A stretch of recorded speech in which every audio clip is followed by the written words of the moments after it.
채널 615 100회를 축하합니다. 국민 200만 명의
듣겠습니다.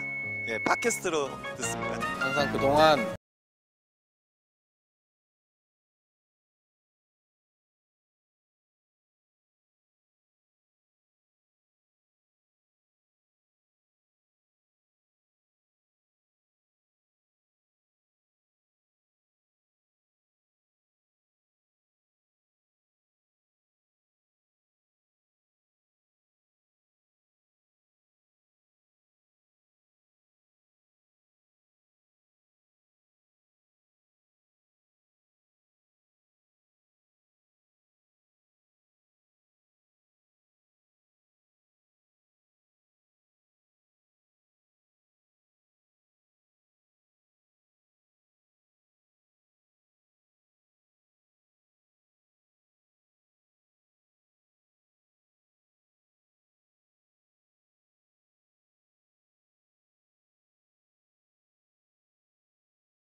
아, 100회부터인가요? 100회부터는 저도 잘 듣도록 하겠습니다. 다시 한번 100회 맞이하신 거 너무나 축하드립니다. 채널 615 100회 진심으로 축하드립니다. 채널 615 주장 화이팅! 우리 채널 615가 통일시대를 열어가는 최선봉에서 제 역할을 다해주기를 기대에 마지 않습니다. 축하드립니다. 예, 안녕하세요. 주권방송 고품격 명품 방송 채널 615 예, 통일 전문 프로그램입니다. 남북관계 전문 해설 프로그램이고요. 채널 615의 진행자 황선입니다. 반갑습니다.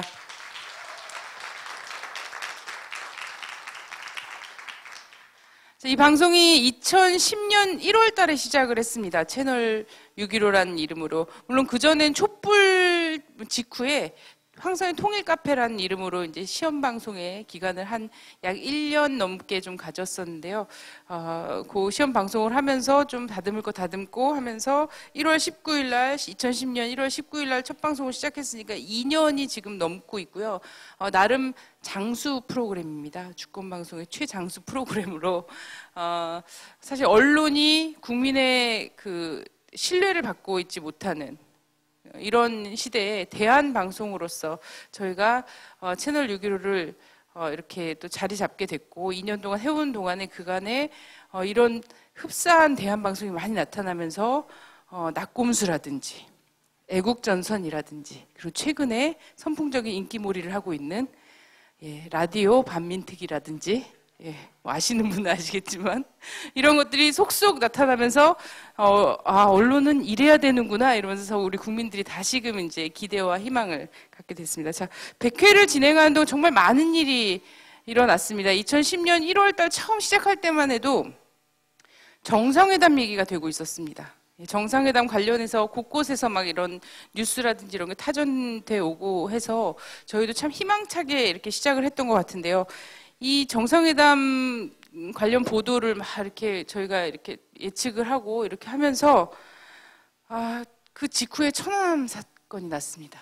예, 천안 사건부터 해서 오이사 조치, 그리고 연평도 포격 사건, 방송하면서도 참 제가 저지른 일들은 아니지만 참 죄송스럽기도 하고 막 이랬는데, 바로 이런 뉴스들이 지금 남북관계 관련해서 뉴스로 지금 계속 쏟아지고 있기 때문에, 그런데 이러한 것들의 본질적인 내용은 담아내는 것이 없기 때문에 채널 615가 계속해서 존재하는 이유, 그리고 많은 분들에게 사랑을 받는 그런 이유가 되지 않았었나 이런 생각이 듭니다.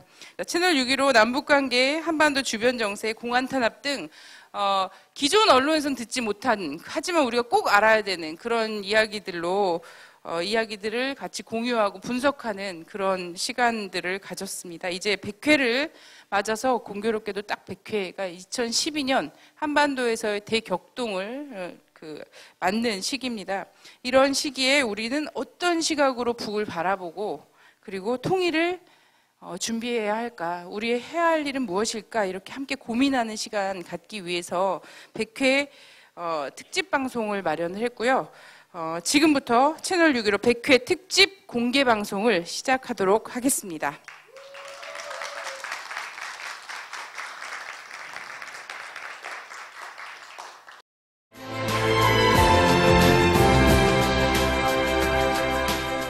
(2012년) 북 어떻게 볼 것인가를 주제로 정일용 6.15 남측위 언론본부 상임 대표님인데요. 6.15 남측위에서 가장 제가 보기에 눈에 띄는 활동, 그리고 정말 남북관계 관련해서 이런저런 일이 터졌을 때 모든 언론들이 함구하고 있을 때, 그리고 편협한 시각으로 이 사건들을 그냥 보도할 때 가장 정론 직필해 주시는 분입니다. 그래서 정일용 상임 대표님 큰 박수로 모시겠습니다.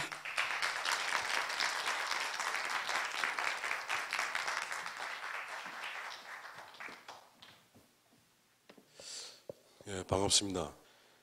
저는 지금 아까 소개받은 대로 우리 6.15 남측위 언론본부 공동상임대표를 맡고 있고, 현재 직장은 연합뉴스에서 일을 하고 있습니다. 지금 현재 하고 있는 일은 기사심의실에서 기사심의위원으로서 일을 하고 있는데, 그게 말로 하자면은 연합뉴스에서 내보낸 기사가 잘 됐는가 잘못됐는가 뭐 이걸 사후 체크를 하는 걸로 되어 있습니다.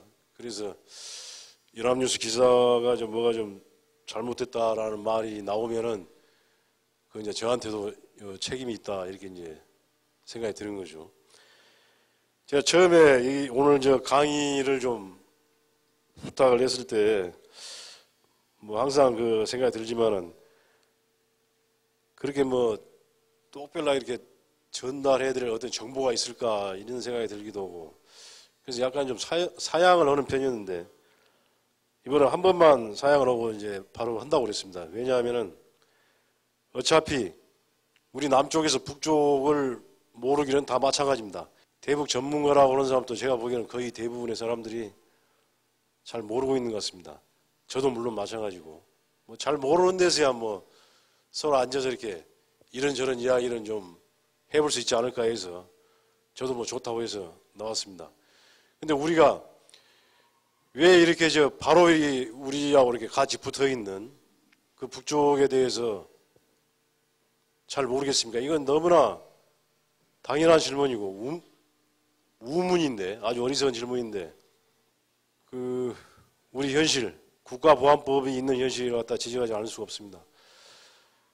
국가보안법이 있는 한 저는 우리 무슨 언론뿐만이 아니고 또는 정치적인 그런 문제에서 남북관계뿐만이 아니고 모든 우리의 어떤 정신적인 면이라든가 또 우리 남북관계라든가 이런 면에서 아주 비정상적으로 될 수밖에 없고, 특히나 제일 간절하게 문제가 되는 것은 북쪽에서 알 수가 없다, 알 수 없게 만드는 그런 법이라고 생각합니다. 여러분들은 지금 여기서 제가 친북이라고 생각합니까? 라고 하면 손을 들겠습니까? 아니면 반북이라고, 자기가 반북이라고 생각합니까? 하면 손을 들겠습니까? 아마 이 생각 저 생각 하다가 지나가 볼 텐데요. 제가 생각할 때는 저는 친북이라고 하는 것이 북쪽과 친하게 지내자라는 뜻에서 난 친북이라고 한다고 이렇게 말을 합니다. 북쪽하고 북녘의 동포들하고 친하게 지내지 않고서 어떻게 그 평화롭게 우리가 그 원하는 그런 통일을 할 수 있다는 것인지 다른 방법이 뭐가 있겠습니까?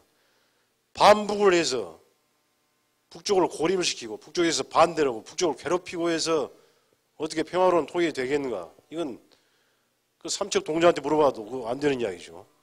그렇게 해서 친북을 해야 한다라고 해서 우리는 6.15 공동선언을 대단히 그 정말 가슴으로 이렇게 받아들였던 것이고 그 후로 6.15 남측이 북측이 해외에 이렇게 구성이 돼서 여러 차례 왔다 갔다 하고 만남을 갖고 접촉을 하고 했던 것이죠.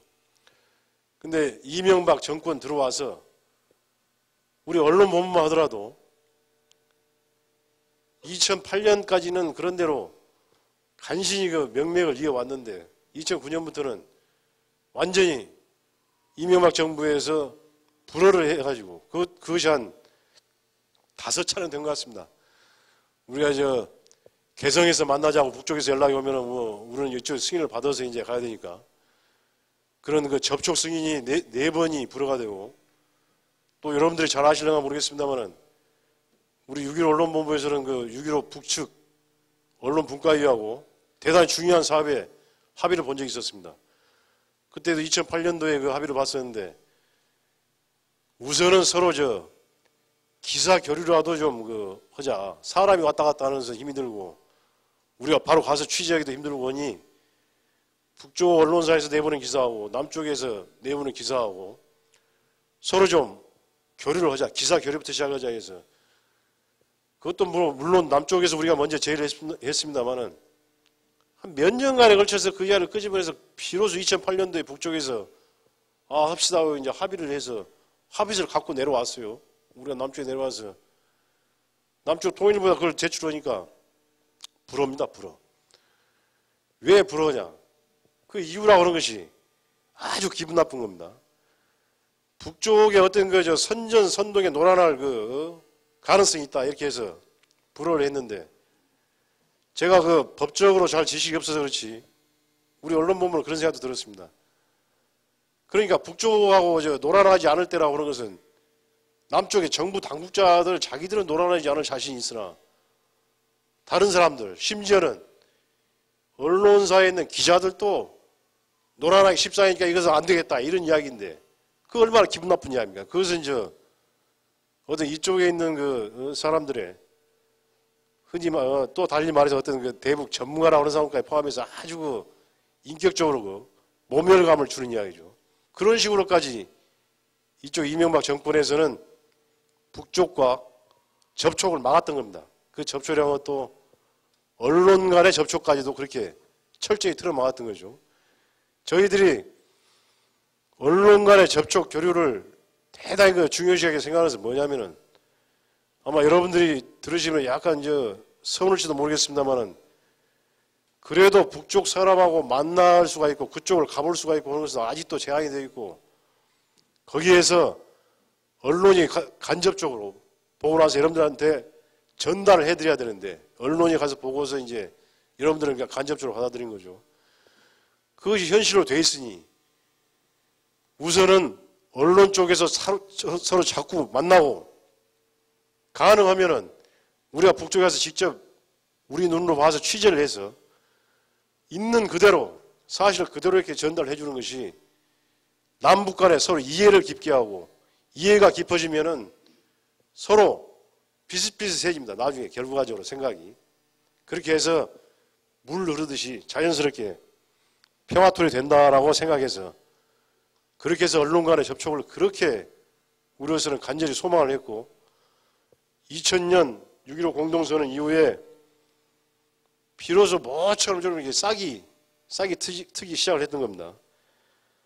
그런데 이 정권에 들어와서 아까 이야기 나왔습니다만 5.24 조치인지 뭔지 그걸 들이대가지고 전부 다 막아버리고 간신히 튀어나오서 인도주의적인 대북 지원이라고 합니다만은 그것도 북쪽에서도 썩 반가워지도 않는 것 같습니다.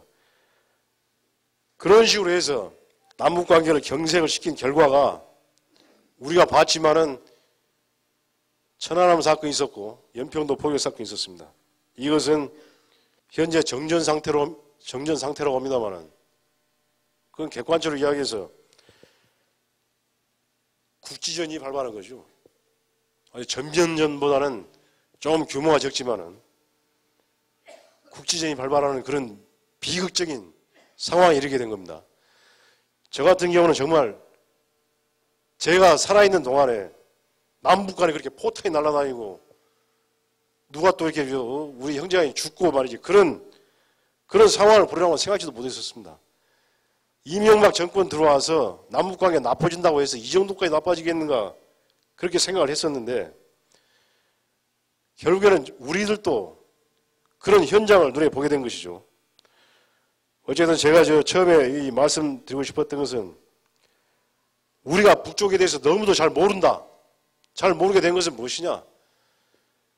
현실 법적으로는 국가보안법이 버텨 있어서 잘 못하는 것이고 또 하나는 그런 상황에서 또 이명박 정권 같은 어떻게 해서든지 자기 민족 간에 더 떼어놓으려고 하는 그런 그 정권이 들어서 가지고 이런 정권이 들어서서는 도저히 접촉이라는 것은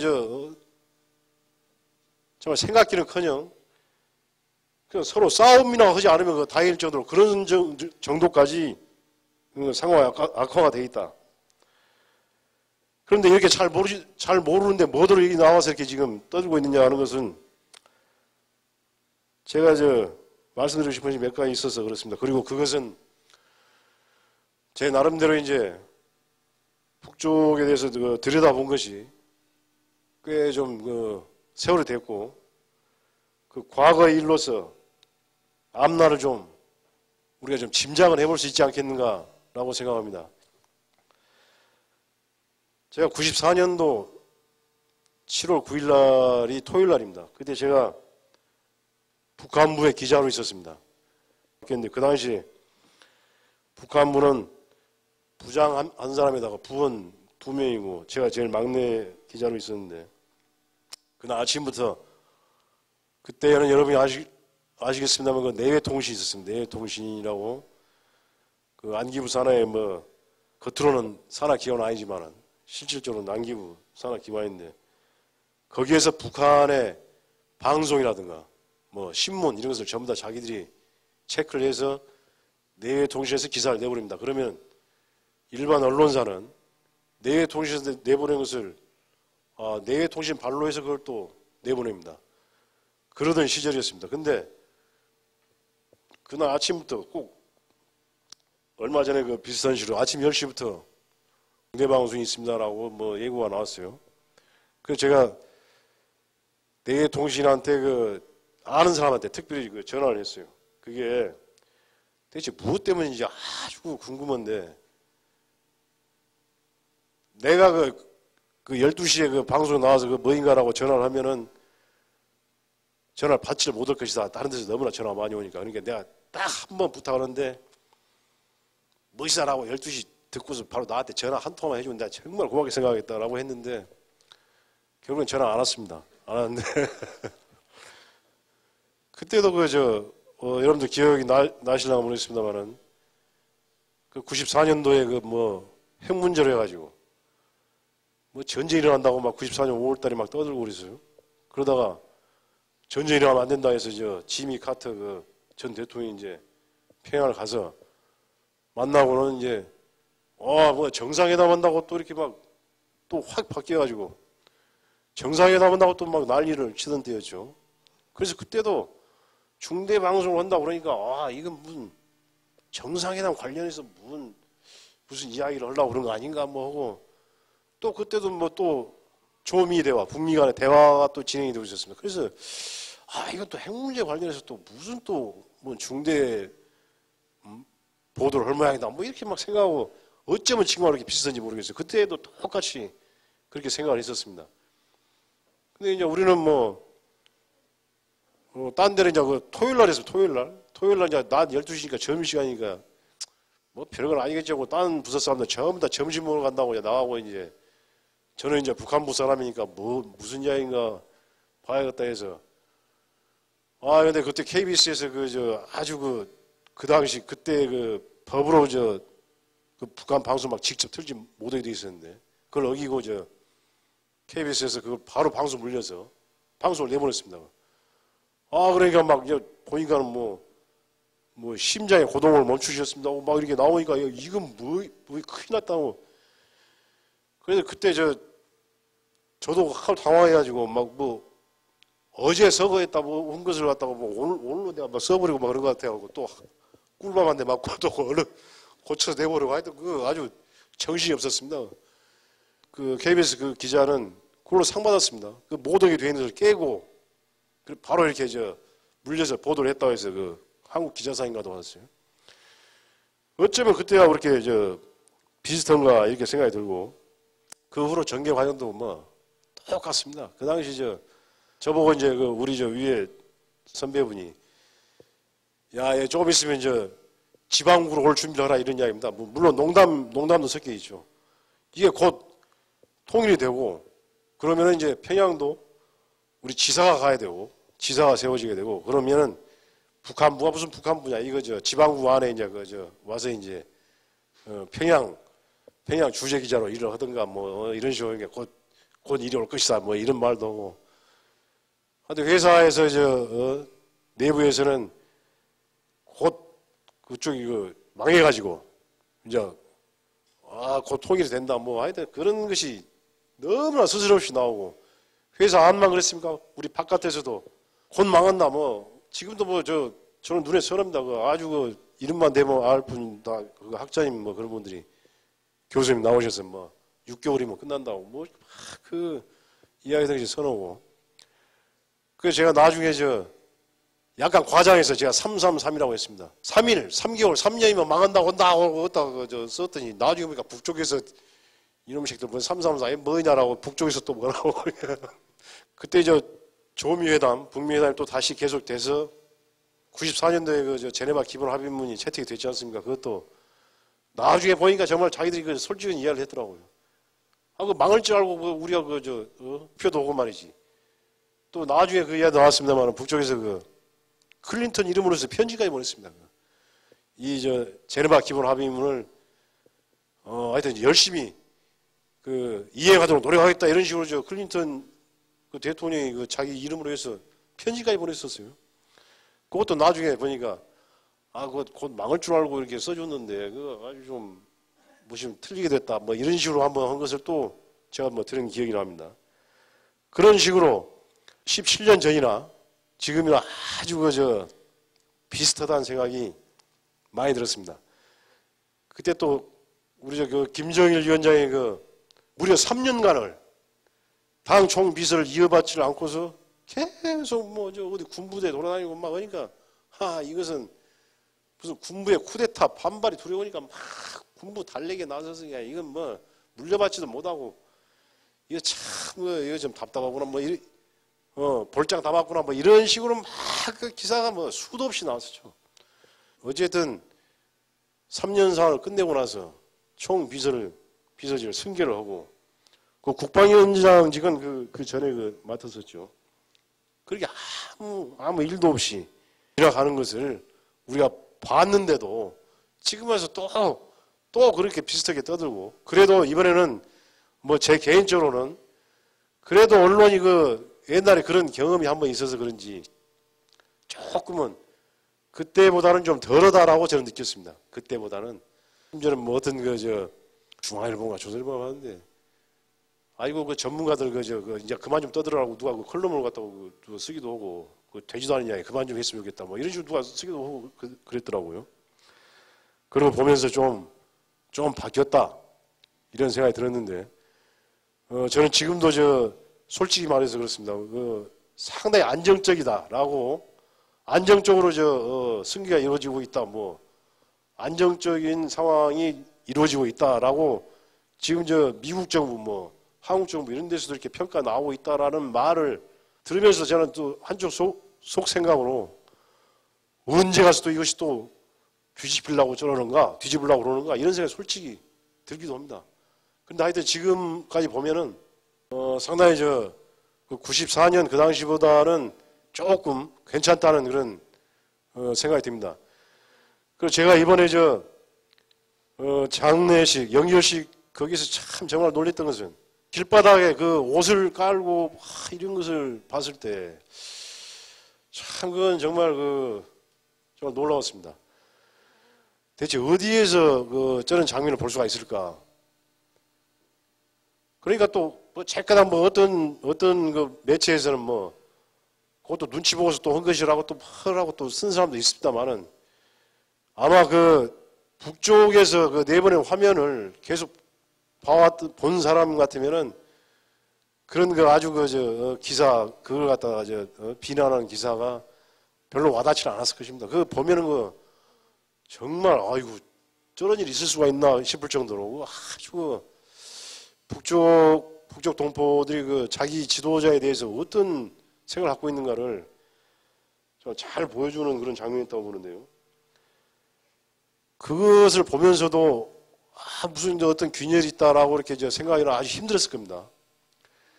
그리고 이제 또 하나 이번에 김정일 국방위원장 서거 이전에 이제 그런 것이 문제 촉발됐습니다만은 이른바 3대 세습 문제 있었죠. 3대 세습에 관해서 이 3대 세습 이 문제는 저는 3대 세습이라고 하는 말은 북쪽에는 없다라고 이렇게 이해를 했는데 그건 물론 당연한 이야기죠. 북쪽에서는 3대 세습이라는 말을 쓰지도 않고 그렇게 보지도 않으니까요. 다만 우리 쪽에서 볼 때는 할아버지, 아버지, 손자 이렇게 계속 이어서 가니까 3대 세습이라고 한다고 그랬는데 제가 이런 말을 했습니다. 내가 보기에는 세습 그런 식으로 해서 세습 같으면은 사례가 좀 많이 있지 않는가.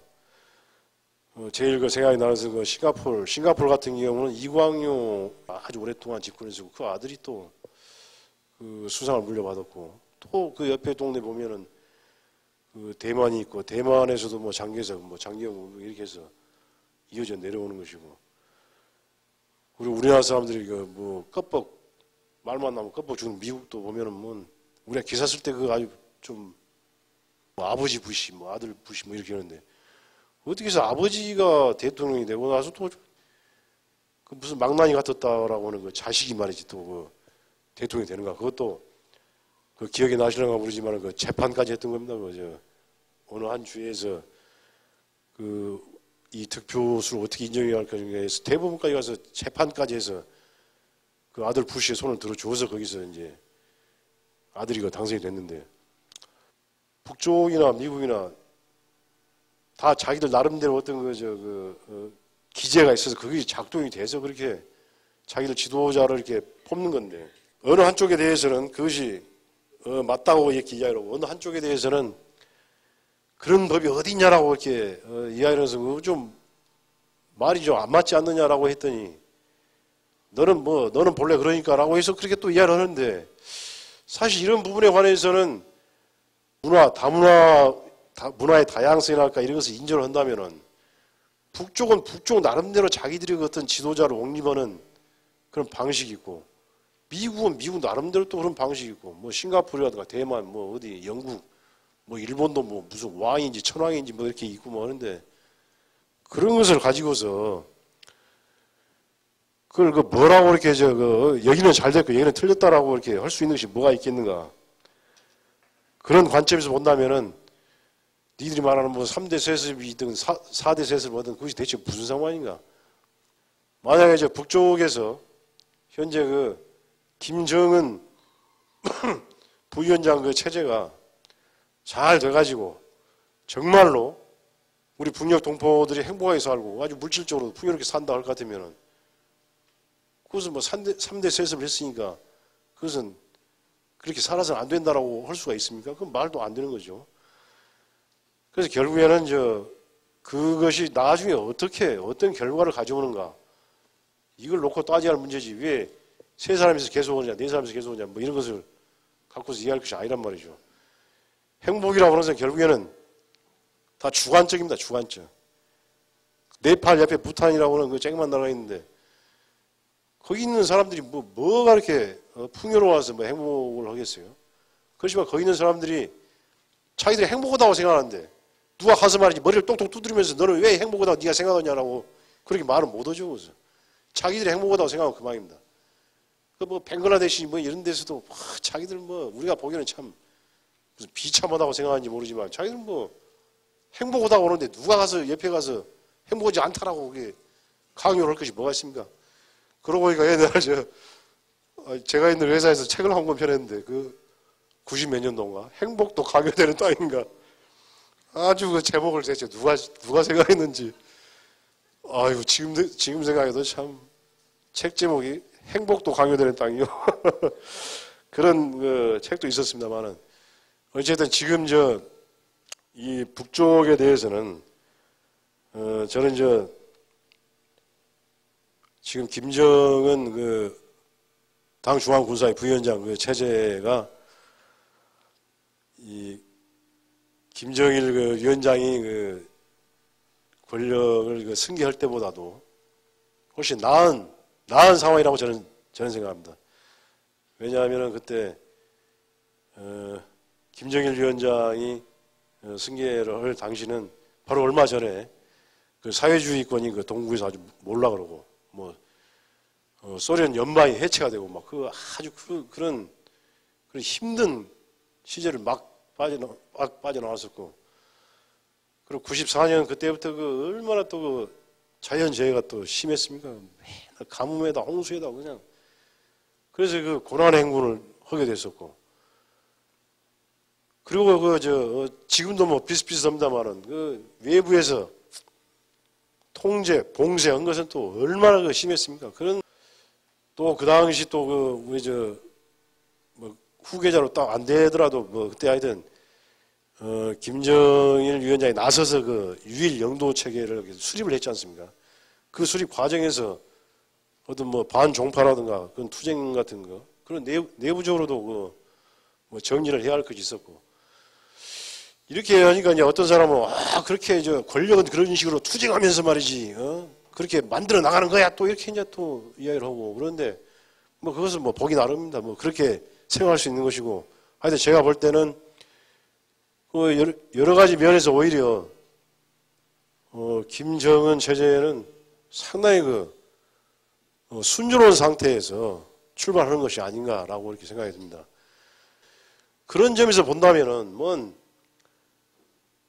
나이가 젊니 어쩌니 이런 것은 뭐 별로 그렇게 문제가 안 되는 것 같아요. 또 나이 문제라고 하는 것은 우리 쪽에서는 잘 이해를 잘 못할 것 같습니다. 저도 뭐 잘 이해가 안 되니까 아주 젊은 사람이 있는데 거기에 그 나이 든 사람들이 그 수령이라고 해서 이렇게 이제 대우를 하고 대접을 하는데 사실 우리로서는 그건 대단히 낯선 풍경인 것은 사실입니다. 그렇지만은 북쪽에서 어떤 그 수령의 지위로 하는 것은 그것은 우리가 알기 힘들 정도로 대단히 누구도 감히 범접도 못하고 그래서 나이하고도 상관도 없는 것이고 하여튼 그렇게 정립이 되어 있는 것 같습니다. 제가 좀 약간 특이하게 봤던 것은 진짜로 그런지는 저도 모르겠어요. 저희가 이제 책에서 보면서 이렇게 그걸 많이 봤는데 김일성 주석도 공석에서는 항상 김정일 동지라고 그렇게 나온 것을 봤고 김정일 조직비서 동지라든가 이런 식으로 전화 통화하면서도 이렇게 호칭을 하지 야 아들아 잘 있었냐 이런 식으로 한 것이 없어요. 그리고 이번에 이제 여기서는 어떤 사진을 보고서 거기에 대해서 또 이렇게 해석을 막 해놨습니다. 김정일 위원장이 그때 중국인가 방문하고 와서 이렇게 영접을 받는데 김정은 부위원장은 딱 이렇게 서 있고 다른 사람들은 아주 공손히 이렇게 하는 걸 보고서 어떻게 아들이 저럴 수 있나 이런 식으로 또 또 써놓은 것도 봤는데 하여튼 그런 부분은 남쪽에서는 잘 이해를 못하는 것 같습니다. 그러나 이 북쪽에서 보면 어떤 수령과 어떤 전사의 관계, 수령과 보통 일꾼들의 관계라고 하는 것은 대단히 엄정하게 규정이 되어 있는 것 같고 그런 부분에 관해서는 우리들 쪽에서 좀 더 좀 깊이 좀 봐야 할 것이 아닌가 이렇게 생각합니다. 적어도 지금까지 보면은 북쪽은 그렇게 무슨 큰 문제가 있는 것 같지도 않고 이제 올해가 이제 그 처음에는 그랬죠. 강성대국의 대문을 열어 제끼는 해라라고 했는데 그 작년 가을 무렵인가 그때부터 보니까 강성대국이라는 말을 안 쓰고 이제 강성국가라는 말을 많이 씁니다. 강성국가라고 이렇게 표기를 많이 하는데 뭐 그것이 뭐 또 어떤 차이가 있는지 뭐 제가 잘 모르겠습니다. 어쨌든 강성국가의 대문을 열어 제끼는 해라고 했습니다.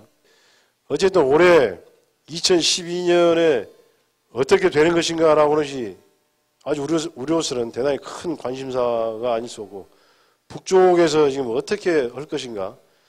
북쪽에서는 이제 뭐 정치적으로 정치 사상적으로는 벌써 옛날에 아주 그 강국이 됐다. 그리고 뭐 군사적으로도 강국이 됐다. 이제 남은 것은 경제적으로 강국만 되면 되는데 이걸 어떻게 풀어나가느냐 해서 정말 그쪽 표현대로 뭐 악을탁을 정말 예를 쓰는데 요즘 들어와서 이제 우선은 당장 저한테 좀 기억이 나는 것은 외부에서 유엔 기구라든가 이런 데서 며칠 전에도 보면은 이제 북쪽에서 식량 공급이 좀 배급량이 늘어났다라고 얼마 전에 보도가 나왔었습니다. 그런 것이 있고 또 이것은 뭐 하도 일본 쪽은 이거 믿어야 할지 말아야 할지 참 어려운 것이 있는데 일본 쪽에서도 뭐 김정은 부위원장이 군량미를 풀어서 지금 식량을 보급하라고 했다. 또 이런 말도 나오고 대체적으로 식량 사정이 요즘 들어서 조금씩 나아지고 있다라는 식으로 이야기가 좀 많이 나오고 있습니다.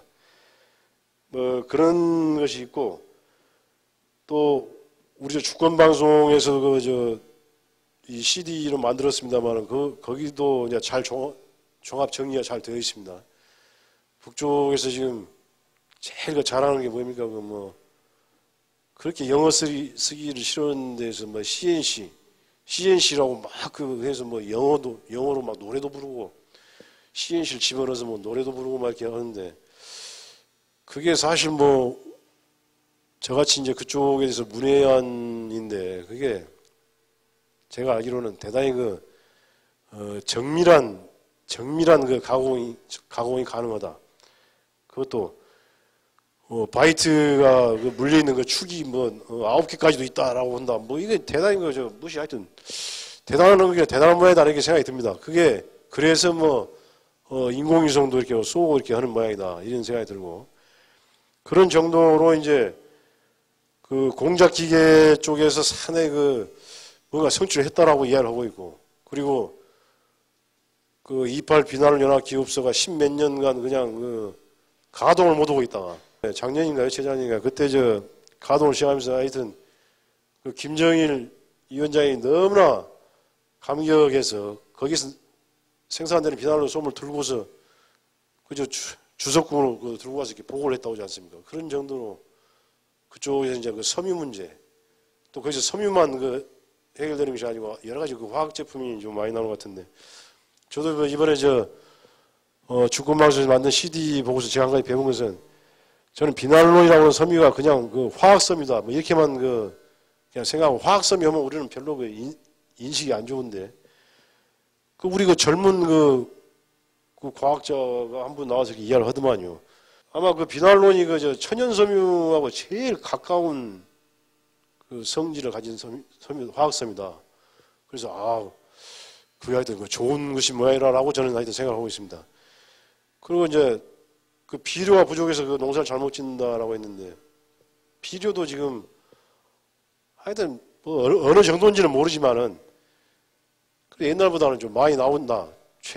최저한도로 평가를 했을 때 비료 사정도 조금 나아지지 않겠는가 이렇게 생각을 해봅니다. 그래서 이 제일 남쪽에서 제일 핍박을 한다 할까 아주 쫑코를 준다 할까 하는 것이 이제 왜 이렇게 밥 새끼도 못 먹냐라고 자꾸 북쪽 보고 이렇게 이야기를 하고 했었는데 북쪽에서 이제 어떻게 해서 밥 3끼를 해결을 하게 되면 여기서 뭐라고 할 것인가, 뭘 가지고서 이제 또 할 것인가라는 그 생각이 들기도 하는데, 한 몇 년 전인가 제가 어떤 후배하고 북쪽 문제 갖고서 뭐가 떠들고 하다가, 아마 그쪽 그 친구 이야기는 한 몇 년 뒤에는 볼장 다보이 생겼어라고 이야기해서, 야, 2012년을 한번 그래도 봐야 한다. 2012년에 가서도 네 말이 맞으면 내가 더 이상 북쪽에 대해서 나 말 안 한다. 한번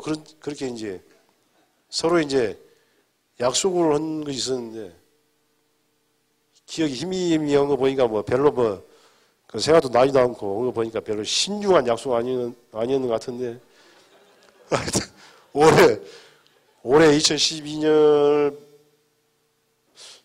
보면은 지금까지는 경제적인 것을 놓고 제한다면 좀 바닥을 친 거 아니냐. 바닥을 쳤으면은 이제 더 나아질 것밖에 뭐가 더 있겠는가. 이런 생각이 듭니다. 그래서 이 북쪽에 대해서 제가 지금 와서 막 생각나는 이야기가 있어요. 옛날에 김일성 주석이 심장이 멈추시고 난 다음에 제가 아는 제미동포 목사님이 북쪽을 왕래를 하셔서 서울에 오시면은 어떻게 해서 한 말씀 들으려고 이렇게 만나고 했었는데, 인공위성 발사하고 나서니까 98년이면 98년. 그때 그분 결론이 그거였습니다. 저보고 하시는 말씀이, 아니, 정 기자, 북쪽 걱정은 그만하고 남쪽 걱정이나 하라고 이 이야기를 이 말씀 하시더라고요. 그래서, 아, 그렇습니까? 하고 이제 말하는데, 지금도 보면은 대단히 북쪽을 걱정하는 분들이 많습니다. 이 남쪽에서 보면은. 정말로 순수한 뜻에서 걱정하는 것인지, 무엇이 고소하다고 하는 것인지 잘 모르지만은.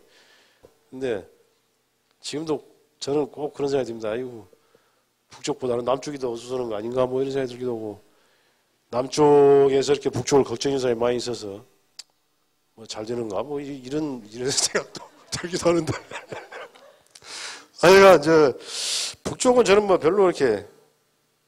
별로 걱정을 별로 안 합니다. 근데 또 이런 거 있습니다. 이 북쪽이 아주 또, 어쩔 때 보면요, 너무나 투명하다고 생각이 들 때가 있어요. 뭐 한다 하면은 대개는 다 한다 이 말이요. 거기가 한다. 핵실험 한다 하면은 하고, 뭘 쏜다 하면 쏘고, 그러고 보면은 이게 전망한다고 하는 것도 참 별로 어려운 일은 아닐 것 같다. 이런 생각이 드는데. 옛날 김정일 위원장도 그랬죠. 나한테서 어떤 변화를 0.0001%도 바라지 말라 그렇게 얘기하는데, 이 김정은 부위원장도 변화가 뭐가 있겠는가, 우리 지금까지 해오던 대로 한다라고 하니 그런 것 같아요. 그럴 것 같고 그러니까 지금 제가 제일 싫어하는 말 중에 하나가 북쪽이 스스로 고립을 자초로 한다 스스로 말이지 자기들 문을 닫아가고 있다 이야기하는데, 그건 참 틀린 이야기입니다. 그게 북쪽이 그때 2000년만 하더라도 얼마나 많이 수교를 했습니까? 다른 나라하고. 그래가지고 프랑스, 미국, 일본 우리 남한은 무엇인지 모르지만 몇 개 빼놓고는 전부 다 수교를 했어요. 그런 나라를 보고서 고립을 자초한다고 하니 그게 말이 안 되는 거죠, 그것은. 그리고 그때 북쪽에서 외부에서 자본을 여기 와서 이렇게 들어와서 해라라고 지금도 이야기, 대풍 국제투자그룹도 만들고 이렇게 하는데, 자기들은 하지도 않고 또 못하게 하면서 스스로 고립을 자초한다 하신다. 그것은 참 가증스러운 이야기입니다. 그건 아주 듣기가 싫은 이야기라고요. 그런 것을 언론에서 떠들고 그러는데, 그런 것은 잘못된 거죠.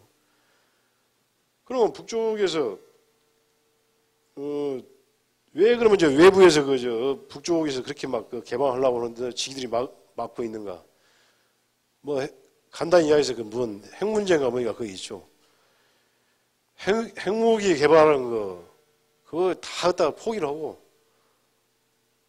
지들 말로 무슨 국제사회에 편입한다. 이제 자기들한테 그건 좋은 이야기고 자기들한테 이제 무릎 꿇고 이제 우리는 이제 형님들이 봐주시오. 이제 미국 밑으로 이제 들어와서 이제 같이 살자 뭐 이런 이야기인데 그 핵 문제라고 하는 것이 대체 어떻게 풀릴 것인가?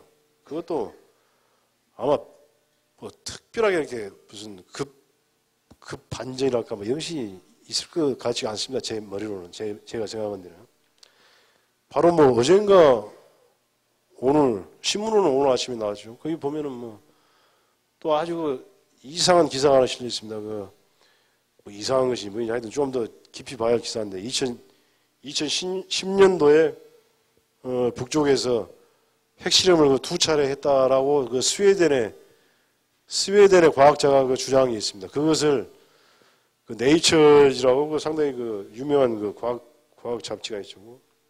과학 학술지. 거기에 이제 실렸는데 그게 왜 그 참 괴상한 이야기냐면 그때 그 핵실험을 했다라고 한 때가 2010년 5월 달인데 5월 달 저도 이제 그래 찾아봤으면 뭐 기사에도 나와 있고 막 하던데 2010년 4월 중순 그러니까 태양절 그 즈음하고 5월 중순 그 상원에서 핵융합 그 성공했다라고 발표한 날 그 즈음에 2차례 그 인공적인 그 핵 반응에서 나오는 그 방사성 동위원소가 여기서 검출됐다 이런 이야기입니다. 왜 이것이 갑자기 막 나온다냐라고 막 그 연구를 해보니까 그때하고 좀 그 시기적으로 비슷한 거예요. 그래서 이 스웨덴 과학자의 이야기는 2010년 4월하고 5월 달에 또 하여튼 핵실험이 있었던 것이 아니냐. 그것은 그 핵융합 반응을 이용한 그 하여튼 그 핵실험이었다. 이런 이야기란 말이죠. 근데 오늘도 우리 통일부에서는 그것은 뭐 분명치 않다 뭐 잘 모르겠다 뭐 이런 식이요. 우리 정부에서 그 반응은 그 잘 모르겠다라는 게 있습니다. 어젠가 그제 그 반응 보면은 이게 이 스웨덴 과학자 말이 맞다라고 할 수도 없고 틀리다고 할 수도 잘 모르겠다라고 하는 부분이 있어요. 아직도 잘 모르겠다.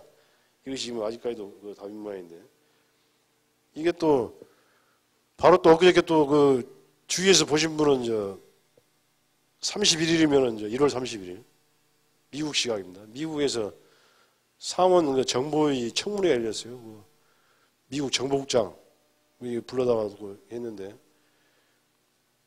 미국 그 상원 그 정보위원장이 그걸 막 뭐 듣고는 북한 정보를 듣고서 자기가 그냥 너무 깜짝 놀랐다라고 하는 그 표현이 있습니다. is sobering이라고.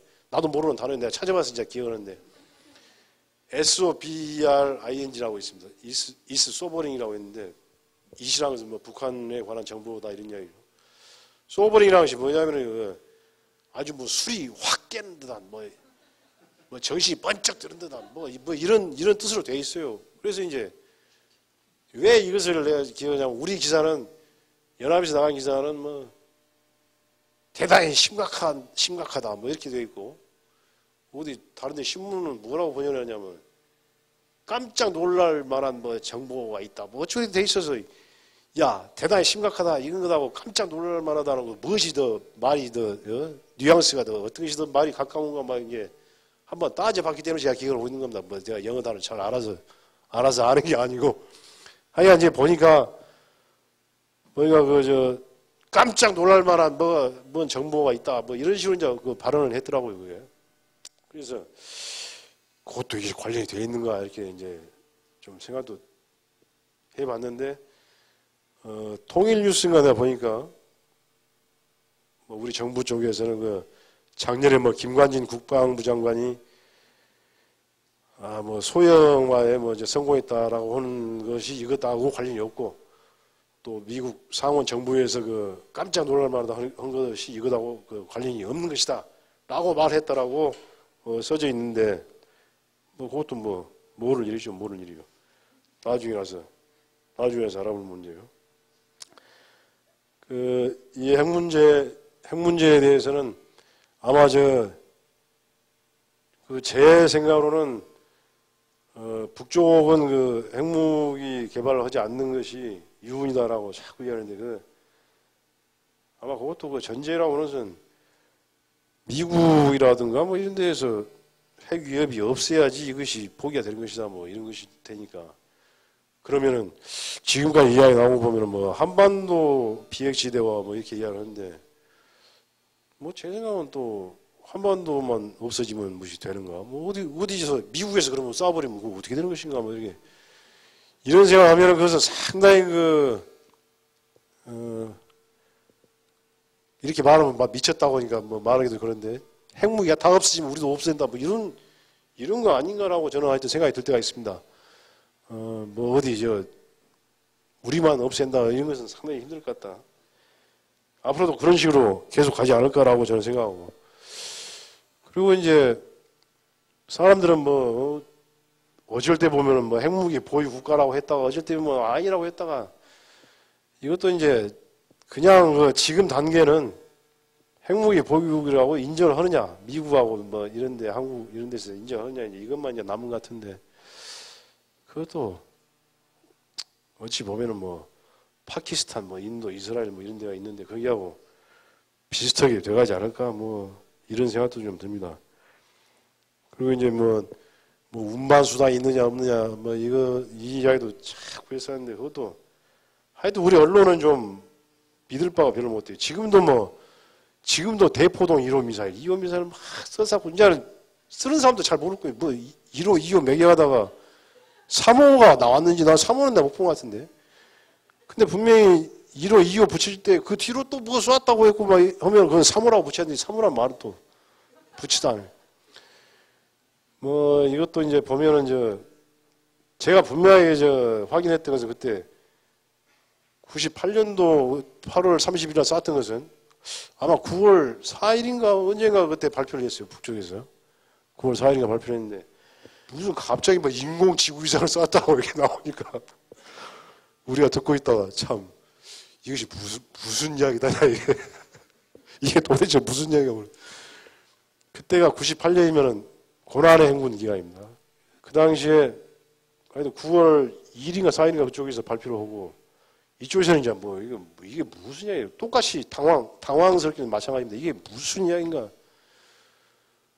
근데 이제 지금도 그거에 대해서는 대포동 1호 미사일을 시험 발사했다라고 하는데 제 기억으로 9월 14일 날 미국 국무부 대변인 제임스 루빈이라고 있었습니다. 대변인 이름이. 제임스 루빈이 나와서 한 이야기가 그 인공위성 쏘기는 쐈는데 실패했다라고 했습니다. 그것은 그때 우리가 연합에서도 보도를 했었어요. 그래서 나는 이제 우리 회사 내에서도 봐라. 이것은 뭐 실패를 했는가 성공했는가 모르겠다마는 미국에서도 인공위성을 쐈다고 했지 언제 대포동 1호 미사일을 쐈다고 그러냐. 그랬더니 정말 그러네요. 뭐 한 며칠간 무슨 실패한 인공위성 어쩌고 뭐 떠들더니 또 그냥 무슨 대포동 1호 미사일로 다 돌아간다고 뭐 어디 여기서 대포동 1호 미사일 저기서 대포동 맨날 대포동 1호 미사일이라고 하니까 그래가지고 대포동 1호 미사일로 이제 되어버리고 뭐 또 2009년도에 또 이제 광명에서 2호를 쐈는데 이것은 뭐 이게 대포동 2호인가 뭐라 했던가 뭐 하여튼 북쪽에서는 뭐 은하 2호 로켓이라고 했던가 뭐 이렇게 그렇게 했는데 이것도 북쪽에서는 성공했다고 그러고 또 하나 있습니다. 또 한 군데 있죠. 러시아는 1차, 2차 때 똑같이 성공했다고 그러죠. 근데 1차 때는 우리 모스크바 특파원이 그때 기사 찾아보면은 러시아 우주센터에서 재차 인공위성 발사 성공했다고 또 확인했다고 뭐 이렇게까지 기사 쓰더만 이 두 번째 이게 했을 때는 이놈은 모스크바 특파원이 기사를 한 줄도 안 썼더라고. 내가 다시 찾아보고 했는데 안 썼어요. 근데 나중에 이제 우리 한호서 목사님인가 그분 써놓은 거 보니까 이제 러시아 외교부에서도 이렇게 2차도 궤도 진입 성공했다라고 이렇게 또 발표를 했더만요. 인공위성을 쐈다라고 하면서 하여튼 미국에서도 인정한 적이 있었다. 그리고 아마 러시아 같은데 이게 보면은 성공했을 확률이 높은 모양이다. 그런 정도의 어떤 기술력이 있다면은 앞으로 좀 경제적으로 또 더 나은 쪽으로 갔으면 갔지 뭐 더 후퇴하겠는가 뭐 이런 생각이 들고. 다만 이제 이 남북 관계가 어떻게 될 것인가 했는데 이미 북중국에서는 이명박 정부가 상종 나눈다고 했었고, 근데 며칠 전에 뭐 국방위 정책부에서 그 공개 질문장 내면서 무엇이냐라고 이제 뭘 할 것 같은데, 그 질문장 보셨으면 아시겠습니다만 뭐 9가지인가 들어가 있는데 말이 질문이고, 이명박 정권 보고 이제 이 9가지를 다 수용할 수가 있는가라고 지금 뭐 그걸 이제 물어본 건데, 이명박 정권으로서는 뭐 받아들일 수 있는 것이 하나도 없죠. 그러니까 그걸 받아들이면 뭐 부족해서 좋다 뭐 받아들이니까 한번 해보자라는 것이고, 뭐 안 받아들이면은 뭐 그거 봐라 그러니까 뭐 니들 상종도 못 얻었다 뭐 이런 그런 이야기입니다. 그냥 이제 어찌 됐든 간에 이제 올해 1년 이제 앞으로 한 1년 남았습니다. 이 정권하고 이 사이에 어떻게 별 커다란 어떤 비극이 아니라서 좋겠습니다. 또 다시 뭐 누가 뭐 죽고 막 어쩌고 하는 것은 정말 없었으면 좋겠고, 그런 쪽으로 좀 우리가 어떻게 해서든지 힘을 모아 나가야 할 것 같습니다. 요새 뭐 운명이라는 말이 많이 나오는데 남쪽하고 북쪽은 뭐 지금 정권이 이런 식으로 보기 싫다고 해서 막 띄워놓고 말이지 그 등 돌리고 안 본다고 해서 안 봐주고 그런 사이가 아니죠. 이 운명입니다. 이거 같이 살아야 운명으로 되어 있다 이런 이야기고. 그럼 어떻게 해서 같이 살 것인가 이것을 생각을 해야지. 그 되지도 않을 그것을 무슨 원칙적인 뭐 입장이라 원칙적인 뭐 정책이라고 해서 자꾸 그러는데 그런 게 되지도 않는 이야기죠. 근데 앞으로 이제 우리는 어떻게 하면 같이 화해를 하고 재미있게 살아갈 것인가. 그것이 운명으로 되어 있으니까 그 운명을 피해 나가기보다는 우리가 받아들여서 정말 그런 식으로 만들어 나가야죠. 예, 시간도 다 되고 해서 이만하겠습니다. 예, 고맙습니다. 예, 은근히 너무 재밌으시고 은근히 노골적인 강연을 해주신 우리 정일용 기자님께 큰 박수 부탁드립니다. 감사합니다.